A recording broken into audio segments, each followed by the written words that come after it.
Have you ever texted someone and then wait a little bit, seen that red receipt pop up so you know that they read it, and then you just wait and you wait and you wait and nothing happens? All of a sudden you start wondering, like, did I say the wrong thing? What happened? Are they ignoring me? And all these thoughts run through our minds sometimes, and you're not the only one. I do that too from time to time. But I think for some of us, we feel that same way with prayer. We're praying and we're praying and we're praying and we're praying and we're praying and we're praying and we're praying and we're praying and we're praying and we're waiting for an answer, we're waiting for a response, and nothing. Now, in regular relationships, I've realized, if you're texting a friend or something and they don't respond right away, even if you've had a good back and forth for a little bit, it's usually not intentional. It's very often nothing I said, it's just that they got busy, something happened, but we make up all these scenarios in our head and we feel like someone's ghosting us in person, like in real life relationships, and that's how we feel with God sometimes.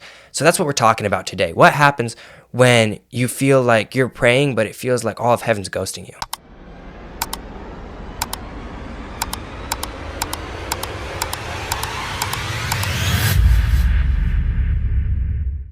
Hey, welcome to Growing Up Kingdom. My name's Daniel, and I'm so happy that you're here. If you've been looking for a place where you feel like you can be encouraged, where you feel like you can grow in your confidence, this right here is an absolutely great place to do that. So yeah, make sure you stick around. Today we're talking about something pretty straightforward. What happens when it feels like God's ghosting you? You're praying, you're waiting for a response, nothing happens.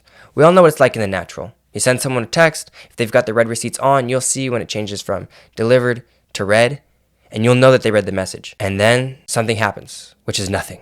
Nothing happens. And you're waiting and you're waiting and you're waiting. And you're like, are they going to text back? Did I say something wrong? And we've all been there before. We feel like that with God sometimes too. But one thing I know for certain is that at least in my real life relationships with my friends, with my family, with people around me, most of the time when I get left on red, it's not intentional, right? They're not intentionally ghosting me for some reason. It's usually that they got busy, something happened. Let's be honest. I think we've all been there before where you get a text, you look at it and you're just like, I see it. Oh, you want to open it up, see what it's about, and you realize, wait, I got something else to do. You put it down, you go do something else because you need to. We've all been there before. It's nothing malicious. It's nothing absolutely horrible when you can't respond to a text right away. But sometimes we pray and we feel like, man, my prayers aren't getting answered right away. What's going on? And there's one person I know dealt with this for sure. And we find it in Psalms 22. It's interesting because sometimes we think, these biblical characters, they just had this perfect relationship with God. And God just answered their prayers and heard them all the time. And they felt heard and loved by God. Not always the case. Not always true. Psalm 22 says, it just starts verse 1. It says, my God, why have you forsaken me? Why are you so far from saving me from the words of my groaning? He's angry here. He's frustrated. He's praying and he hears nothing. He's not getting any answers here. Verse 2 says, oh my God, I cry by day, but you do not answer. And by night, but I find no rest. He's frustrated here. He's praying and he hears no answers. Prays day and night, nothing. But then verse 3 is interesting here. He says, yet you are holy, enthroned on the praises of Israel. And that's interesting to me. I was reading this not too long ago, and I wanted to make this episode because I read it and this just stood out to me. He goes from, God, I can't believe you're not, I'm praying and I don't see any answers. It's frustrating. I'm praying, I'm waiting and nothing. But God's still holy. But God's still good, even though I don't see everything. And that feels so cliche, and some of us, we're about to click off this video because we're like, God, I've heard this a million times before, right? Yeah, God's still good, just keep praying, whatever. But I want to walk through it. I want to walk through this together because I think this is big. And some of us were so close to quitting on some of the prayers we've been praying the longest because we feel like, God's just not going to answer. We're praying to nothing. And that's not true. And I want to walk through this together. The question is God ghosting us? Or are we just bad at waiting? If we really boil it down to two things, there's two options. Either we suck at waiting, we want everything right now, or God is literally not there. And so now we have to decide here. But I want to put some things in your mind, and we're going to talk about this together. We need to talk about waiting on God actually means, because if you were to ask me, I would tell you, God loves you, and he's got a plan for your life, and he wants the best for you. He's not intentionally ignoring you and just leaving you out to deal with life yourself. We have to understand, though, that waiting for God's not like, just some completely uncomprehendable mystery. There's something going on here. And I want you to think about something, because David was waiting. He was actually waiting here for an answer. He's waiting, he's praying, and he's waiting for something.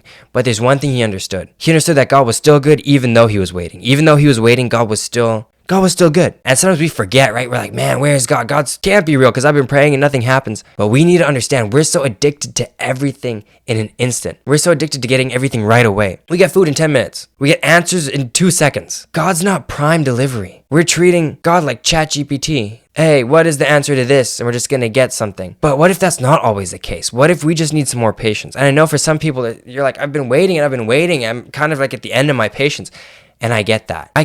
It's hard to wait sometimes. But I want you to think about this. What if God's shaping you before he changes your situation? There's so many different things I've prayed for. I've been waiting for that God hasn't given me right away. And I've come to realize it's because I'm not ready. I'm over here praying for more responsibilities and I'm complaining because my schedule's full. I'm saying, God, I want more friends. And I don't even hang out with the friends I have. And so it gets to this point where it's like, what if God hasn't given us what we're praying for, not because he's not good, but because he knows we're not ready for it yet? You don't give an 8-year-old boy a motorcycle if he wants it. You don't give an 8-year-old boy a full-blown, motorcycle, hand him a driver's license and be like, okay, just be home by dinner time. No, because he's not ready for it. Now you start him on a regular bicycle, right? Then you maybe, get to some dirt bikes, different things. At some point when he's old enough, he will have a motorcycle, right? And he's going to be enjoying that. But he doesn't start with that right away. And it's the same with us. We're asking for big things. But what if we're just not ready yet? And I want you to think about that, right? Because maybe that's the case. And sometimes we're like, man, God doesn't hear me. What if he's like, I got you, just not yet. Like it's coming, but not now. You got to wait a little bit, give it some time, and you'll get it. But we want everything now. And so it feels uncomfortable. We're the ones praying. We're like, God, change this. And God's like, okay, but first, let's change you. You want to change all the people around you? I'm still trying to work things out in your own heart.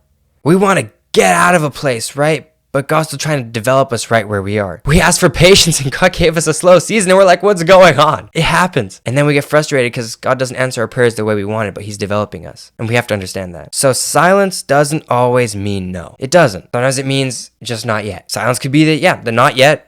It could be that, no, not like that. It could be that you're not ready for this sort of thing. And we have to be okay with that. If we really say, okay, God's plans are higher than my plans, his ways are higher than my ways, and we need to be okay with that. We need to be okay with, okay, maybe that's not right for me. Think about it. There's so many different biblical characters who prayed for things, right? Or they felt God was calling them to different things, and God called them in one season, but they didn't step into it all the way for a while. It took time. There's silence before breakthrough, constantly in the Bible. David, he gets anointed as king.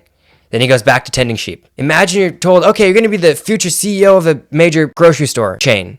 And you go back to bagging groceries. It's like, no, I'm supposed to be the CEO. No, not right now. Hang on, you'll get there. But for right now, you're back in the cashier line. Joseph, he's got dreams when he's young. Then he ends up in prison. Then he gets back to the palace. That's not God ghosting him in the prison. That's a character arc. God's building him. And so I don't know where you've been, right? Maybe you've been pushed aside. You feel like you've been neglected. Hey, maybe that really is prison time for you. Maybe that's just feeling like you're underdeveloped and you're waiting for something to change, right? You're waiting for something. You're like, God, how come you left me here? But what if he's developing you? Think about Jesus in the Bible. There's basically like 30 years of silence and then 3 years of ministry that's recorded. God's never in a rush. And somehow we are. We're the ones with the caffeine problems. We're so hyped up on energy drinks. We want to do everything right away. We got to do this. We got to do this. We got to do this. What if it's not the right timing? So Psalm 22, right? It starts with like this despair. Why? I'm praying and I'm not hearing anything, but it so quickly changes. It goes to, man, I don't get this, but God, you're still good. So let's talk about a couple things before we wrap this up here. What to do while you wait? What are we doing while we're waiting? Because obviously we don't just want to be sitting here and being like, I'm waiting for God. No, there's still some responsibility on you. You got to obey in the small things. Some of us, we're like,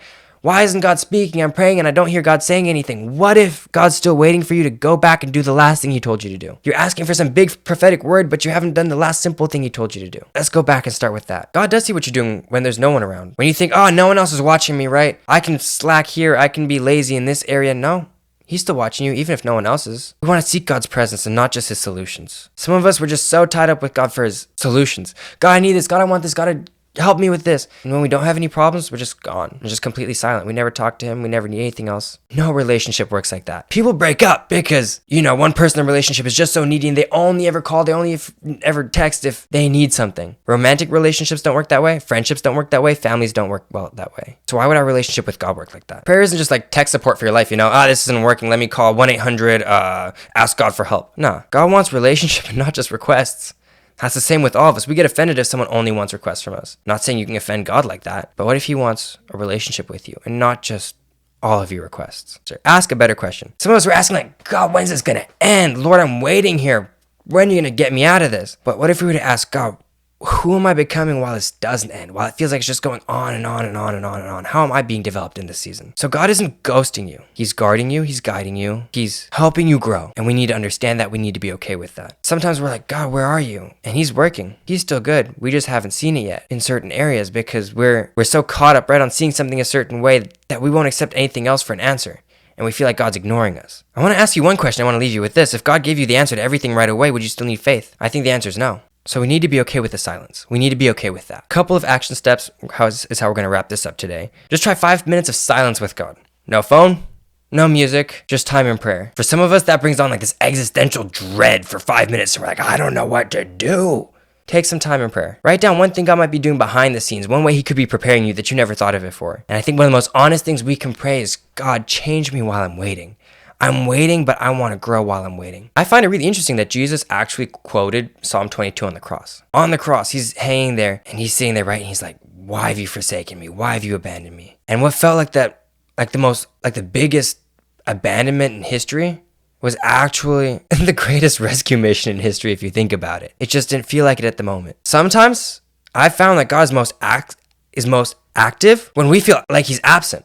He's working while we feel like he's silent, and it's up to us just to trust the process. I hope this has given you some sort of comfort, realizing that it's not that God doesn't hear you or that God doesn't love you, it's that he's preparing you and that he's got good things in store, but that's on his timing and not the way you want it. We want everything so quickly. I said it in the beginning, God's not prime delivery. You won't get everything right away, but we need to be comfortable in the waiting. I hope you've enjoyed this episode. If you have, make sure that you go ahead and like, subscribe, follow, do whatever you can on the platform you're listening on.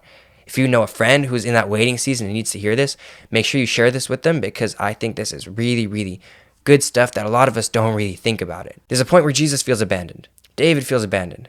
We all feel abandoned. We feel like we're waiting for God, but he's still working even when we don't feel like he is. Thanks for watching. I don't know what to say, you guys. I love you. I'll see you guys in the next episode. Goodbye.